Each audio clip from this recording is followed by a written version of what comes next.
ஸ்ரீகுபேரன் TV நேயர்களுக்கு astro KS ஐயங்காரின் பணிவான நமஸ்காரங்கள். ராகு கேது பெயர்ச்சி 2025 ஏப்ரல் 26 சித்திரை மாதம் 13ஆம் நாள் சனிக்கிழமை ரேவதி நட்சத்திரத்தில் இந்த ராகு கேத்துவினுடைய பெயர்ச்சியாகுது. ராகு கேத்து பெயர்ச்சி அப்படின்றது என்ன அப்படின்னா, ராகு கேத்து இந்த ரெண்டு கிரகங்களும், அதாவது ஒரே கிரகங்கள், ஒன்று தலையாகவும் ஒன்று வாலாகவும் கருதப்படுகிறது. இவ்வளவு நாள் மீன ராசியில் இருந்த ராகு இப்பொழுது கும்பராசிக்கும், கேது கன்னியா ராசியில் இருந்தவர் இப்போ சிம்ம ராசிக்கும் வரார். அதாவது பூரட்டாதி 4ஆம் பாதத்தில் இருந்தவர் பூரட்டாதி 3ஆம் பாதத்துக்கு வரார். உத்திர நட்சத்திரம் 2ஆம் பாதத்தில் இருந்த கேது உத்திர நட்சத்திரம் 1 பாதத்துக்கு வரார். ஸோ இதுதான் ராகு கேத்துவினுடைய மாற்றம். இது 26/4/2025 வருது. இதற்கு அடுத்த ராகு கேது பெயர்ச்சி பார்த்தேனால் 13/11/2026. ராகுவை விட கேது மிகவும் கொடுமையானது. இது ராகு கேத்துவினுடைய தன்மை.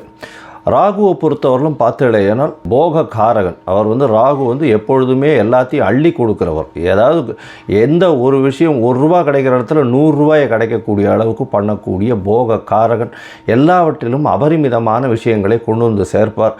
எல்லாமே ரொம்ப பெரிய ப்ராஜெக்ட்ஸ் எல்லாம் போடுறதெல்லாம் பார்த்திங்கன்னா ராகுவினுடைய ஆட்டம் ரொம்ப அதிகமாக இருக்கும் அந்த இடத்துல. சரி, கேதுவை பற்றி எடுத்தோமானால் எல்லா விஷயத்தையும் சுருக்குவார், தனிமைப்படுத்துவார், அசிங்கப்படுத்துவார், அதாவது கேவலப்படுத்துவார். எல்லாவற்றையும் தானே புரிந்து கொள்ள அளவுக்கு எல்லா விஷயத்தையும் அனலைஸ் பண்ணி அதுக்குள்ளே இருக்கிற விஷயங்களை, மூலக்கூறுகளை சென்று பார்க்கக்கூடிய அளவுக்கு அவர் யோசிக்க வைப்பார்.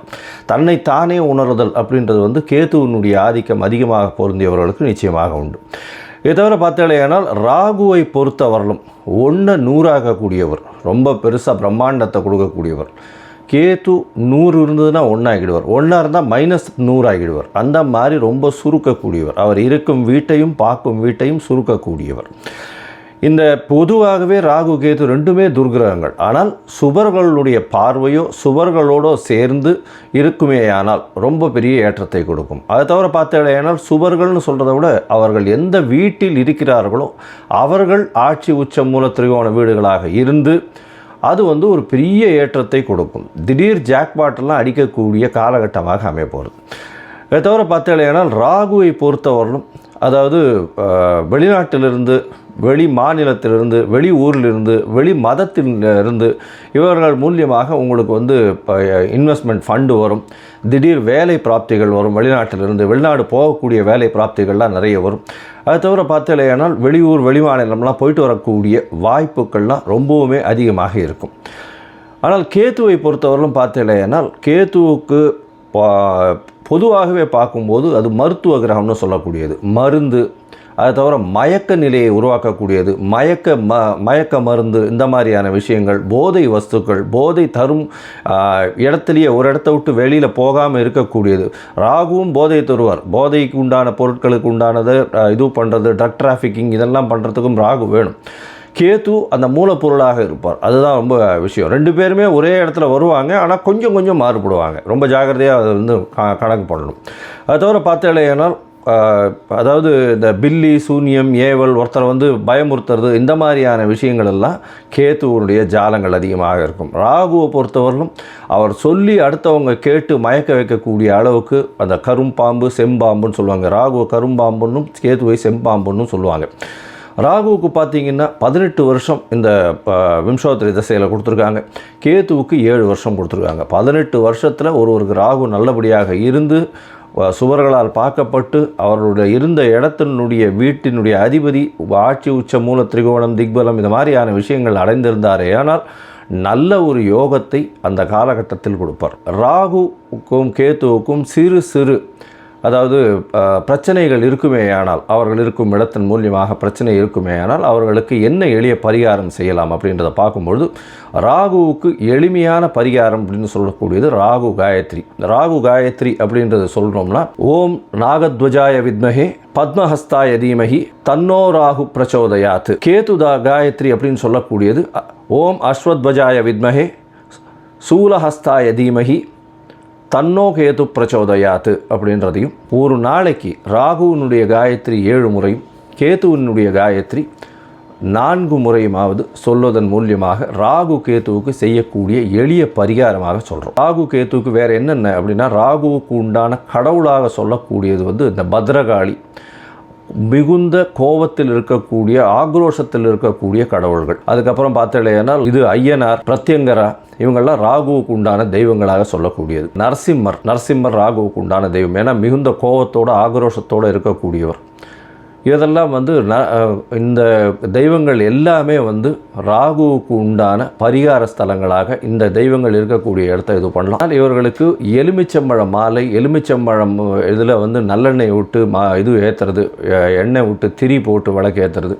அதை தவிர பார்த்தாலேயானால் பூசணிக்காயை 2ஆக கட் பண்ணி அதில் இருக்கிற சதப்பத்தை எடுத்துட்டு எண்ணெயை விட்டு ஏற்றுறது. இதெல்லாம் ராகுவுக்கு உண்டான தோஷங்களை நிவர்த்தி செய்யக்கூடியது, ராகுவுக்கு உண்டான எளிய பரிகாரங்களாக சொல்லக்கூடியது. கேத்துவுக்கு உண்டானது விநாயகரை சொல்வார்கள். அது தவிர ஆஞ்சநேயர், அதாவது தலை மாறியவர்கள், அதாவது விநாயகரும் சரி ஆஞ்சநேயரும் சரி, இவர்கள் 2 பேரையும் சொல்லுவாங்க. அது தவிர சித்தர்கள், யோகிகள், ஞான குருமார்கள், குரு பீடங்கள், மடங்கள், இதெல்லாம் சொல்லக்கூடியது.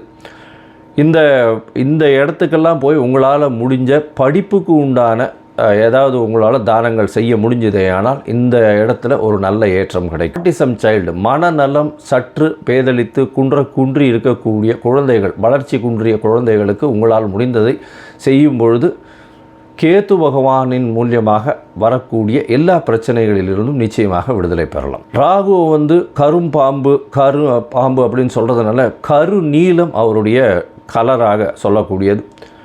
அதே மாதிரி பார்த்தேனால் கருப்பு உளுந்து, அது அவருடைய தானியம். கேத்துவுக்கு பார்த்தேனால் மல்டி கலர், அதாவது பல வண்ணங்களை கொண்ட ஷர்ட்டு இல்லைனா பல வண்ணங்களை கொண்ட விஷயங்களை தானம் பண்ணிங்கன்னா கேத்துவுக்கு பிரீத்தியாக சொல்லக்கூடியது. கேத்துவுக்கு கொள்ளு, அது தானமாக கொடுக்கறதோ. ராகுவுக்கு பார்த்தீங்கன்னா இந்த சூதாட்டம், கேளிக்கை மையம், அதை தவிர பாரு, அந்த மாதிரியான விஷயங்கள் ராகுவினுடைய இடத்தின் கட்டுப்பாட்டை கொண்டவர் அவர். கேத்துவுக்கு மடம், அதை தவிர இது தபோவனம், இந்த மாதிரியான விஷயங்கள், அதை தவிர தனித்து இருக்கக்கூடிய இடங்கள், அதை தவிர இந்த தவம் செய்யும் இடம், இதெல்லாம் பார்த்திங்கன்னா கேத்துவினுடைய இடமாக சொல்கிறாங்க. இது தவிர பார்த்தாலேனால் இந்த ராகுவுக்கும் கேத்துவுக்கும் 3-11 பார்வை இருக்குன்னு சில ஜோதிட கிரந்தங்கள் சொல்கிறது. அதாவது இப்போ பார்த்தாலேனால் கும்பராசியில் ராகு இருக்கிறதுனால 3ஆம் இடம்னு சொல்லக்கூடிய மேஷத்தையும் தனுசு அப்படின்ற 11ஆம் இடத்தையும் பார்க்கறது ராகு. கேத்துவை பொறுத்தவரையிலும் மிதுனத்தையும் துலாத்தையும் பார்க்கும். அவர் இருக்கும் வீட்டிலிருந்து 3-11 7ஆம் இடத்தை எல்லா கிரகங்களும் பார்க்கும். ஏன்னா சப்தம பார்வை உண்டு அப்படின்றத சொல்கிறது. சரி, இப்போ ராகுவை பற்றி பேசணுன்னா பேசிகிட்டே இருக்கலாம். கிட்டத்தட்ட ஒரு 3 மணி நேரம் 4 மணி நேரம் கூட கண்டினியூஸாக பேசலாம். ஆனால் இப்போ நம்ம ஒரு ராசிக்கும் மேஷம் முதல் மீனம் வரை என்னென்ன பலன்கள்னு பார்ப்போம். மேஷம், அஸ்வினி, பரணி, கிருத்திகை, இந்த 3 நட்சத்திரம் 9 பாதங்களை கொண்ட ராசியின் அதிபதினு சொல்லக்கூடியவர் செவ்வாய்.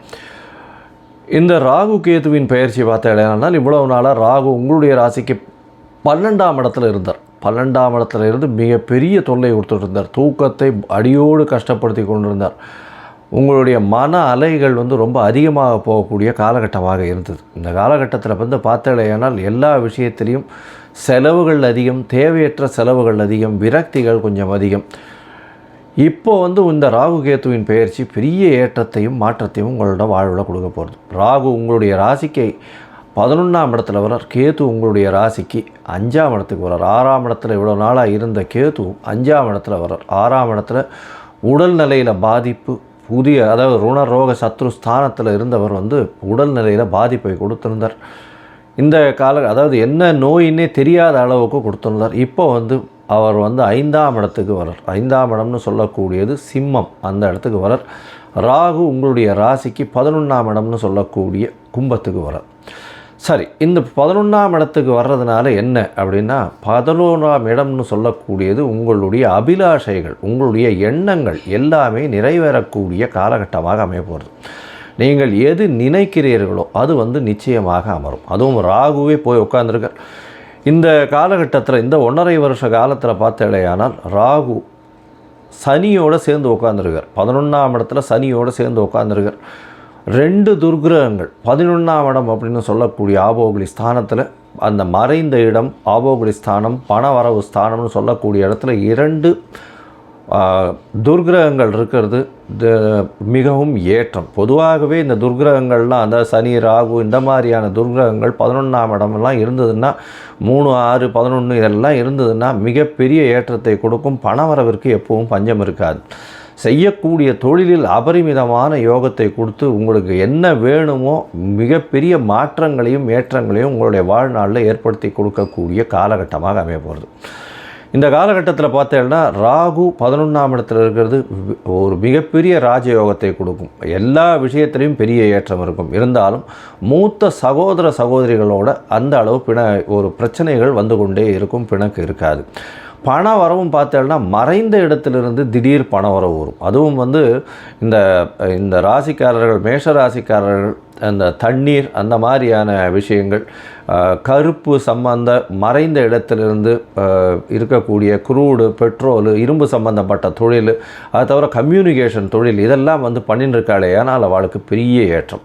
அது தவிர பார்த்தாலேயானால் ராகுவின் மூலியமாக ராகுவின் தொழில்னு சொல்லக்கூடியது இந்த சவுண்டு மைக்ரேஷன், 2G 3G இந்த மாதிரியான விஷயங்கள், சவுண்ட் மைக்ரேஷன், இதெல்லாம் ஒரு பெரிய ஏற்றம். அது தவிர பார்த்தாலேயானால் ராகுவிற்கு உண்டான, அதாவது இந்த கலைத்துறையில் இருக்கிறவங்க பார்த்தீங்களேனால் நல்ல ஒரு ஏற்றத்தை காண்பார்கள். புதுசாக ஒரு 2-3 ப்ராஜெக்ட் உங்களுக்கு வரும். ஏன்னா கலைத்துறையில் சின்ன திரை, பெரிய திரை, இவங்களுக்கெல்லாம் பார்த்தோன்னா பெரிய மாற்றங்கள் அமையக்கூடிய காலகட்டமாக அமையும். ஏன்னா ராகு 11ஆம் இடத்துல போய் இருக்கிறதுனால நிச்சயம் வெளிநாடு ட்ராவல் ஒரு தூரம் போயிட்டு வருவீங்க. அதாவது வீட்டை விட்டு, நாட்டை விட்டு, ஊரை விட்டு வெளியில் சென்று வரக்கூடிய பாக்கியம் உண்டு. அதுவும் கலைத்துறையில் இருக்கிறவங்களுக்கு பெரிய ஏற்றத்தை கொடுக்கக்கூடிய காலகட்டமாக அமையிறது. உங்களுடைய ராசியில் இருக்கக்கூடிய அரசியல் பிரமுகர்களுக்கு பார்த்தீங்கன்னா பெரிய ஏற்றம். எல்லாம் திடீர்னு பணம் குவிய ஆரம்பிக்கும். என்ன பண்ணுறாங்கன்னே தெரியாது, அவங்களுக்கு பாட்டுக்கு பணம் குமிஞ்சிட்டே இருக்கும். எல்லா விஷயத்திலையும் அவங்க சொல்கிறது எல்லாமே நடக்கக்கூடிய காலகட்டமாக அமையும். இந்த காலகட்டத்தில் பார்த்தலையானால் ராகு உங்களுடைய ராசிக்கு 3ஆம் இடத்தையும் 9ஆம் இடத்தையும் பார்க்குறாரு. இதன் மூலியமாக பார்த்தலையானால் உங்களுடைய தந்தைக்கு ஒரு சின்ன மனசு, அதாவது உடல் நலத்தில் சற்று பின்னடைவு இருக்கும். உங்களுடைய உடல்நிலையில் சற்று பின்னடைவு இருக்கக்கூடிய காலகட்டமாகவே அமையும். இருந்தாலும் தந்தையின் உடல்நிலையில் நல்ல ஒரு ஏற்றம் கிடைக்கும். ஏன்னா குருவும் இப்போ அதாவது குரு 11/5/2025 மாறி அவரே 9ஆம் இடத்தையும் பார்க்குறார். அதனால் தந்தையின் உடல்நிலையில் ஏற்றம் கிடைச்சிரும் அதுக்குள்ளே.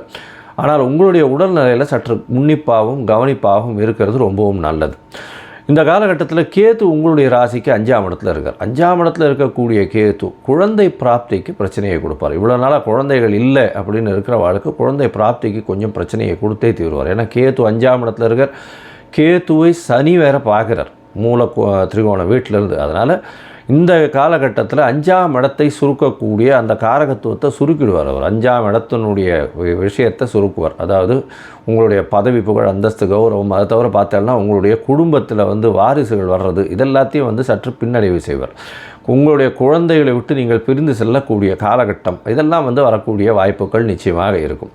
இருந்தாலும் பெரிய ஏற்றத்தை கொடுப்பார். அதாவது ஒரு நல்ல சந்தோஷமான விஷயத்துக்கு நீங்கள் பிரிஞ்சு போக வேண்டிய கட்டாயங்கள்லாம் வரக்கூடிய காலகட்டமாக இருக்கும். அதாவது பொண்ணு கல்யாணமாகி போகும், இந்த மாதிரியான விஷயங்கள் இருக்கும். குழந்தை பிராப்திக்கு பார்த்து கொண்டிருக்கக்கூடிய மேஷராசிக்காரர்களுக்கு சற்று தாமதப்படக்கூடிய வாய்ப்புகள் நிச்சயமாக உண்டு.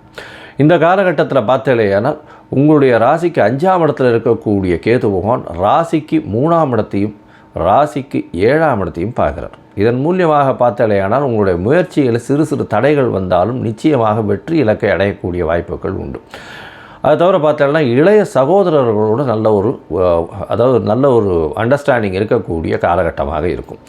அதை தவிர உங்களுடைய ராசிக்கு 7ஆம் இடத்தை கேது பார்க்குறார். 7ஆம் இடத்தை, அதாவது துலாத்தை பார்க்குறார். துலாத்தை கேது பார்க்குறது மூலியமாக பார்த்தோம்னா எதிர்பாலினத்தவர் மூலியமாக சிறு சிறு தொல்லைகள் வரக்கூடிய வாய்ப்புகள் நிச்சயமாக உண்டு.